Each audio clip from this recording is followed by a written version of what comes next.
মানুষকে আপনি যত গুরুত্ব দিবেন ততই দূরত্ব বাড়বে তার প্রতি। আপনি একটা মানুষের কমিটমেন্ট বরাবর তো ফেরেশতাও চলতে পারে না। আপনি একটা মানুষের প্রতিনিয়ত আপনি তার শুভাকাঙ্ক্ষী হিসাবে ২-৪ টা কাজ করে দিলেন। হঠাৎ করে ১টা-২টা কাজ করতে পারলেন না। তো আপনি খারাপ হয়ে যাবেন। তো এই সকল মানুষের কাছ থেকে দূরে থাকা। আপনি একটা মানুষকে আপনি যত কাছে ঠাঁই দিবেন তারপরে দেখবেন সে আপনার দ্বারা অনেক কিছু ডিমান্ড করে বসবে। সেই ডিমান্ড অনুযায়ী আপনি তাকে মূল্যায়ন করবেন কিন্তু সে আপনার কমিটমেন্ট রাখতে পারবে না।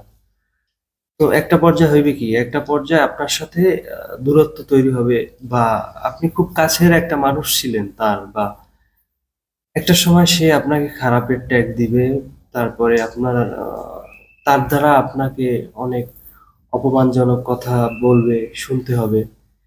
তো এর থেকে আপনি একা থাকেন, যার যার ধর্ম পালন করেন, দেখবেন অনেকটা ভালো থাকবেন, ফ্রেশ থাকবেন। যতটা এই গেন্দি পেরিয়ে থাকা সহজ যায় অতই ভালো আর কি। এই তো। আর প্রকৃতি একটা জিনিস আপনি দেখতে পাচ্ছেন, ক্ষমতা এদেশে যে এই অপব্যবহার করছে আজ পর্যন্ত কেউ টিকতে পারে নাই। সুতরাং যেমনটা যে যেভাবে আছে সেভাবে তাকে থাকতে দেন। আর আপনি যেটার যোগ্য সেই অনুযায়ী আপনি স্বপ্ন দেখেন। বড় স্বপ্ন দেখতে গেলে তো সেই স্বপ্নটা স্বপ্নটা ভেঙেও পড়তে পারে নাকি? দেখেন এই হচ্ছে অবস্থা দেশের। পরিস্থিতি খুবই ভয়াবহ।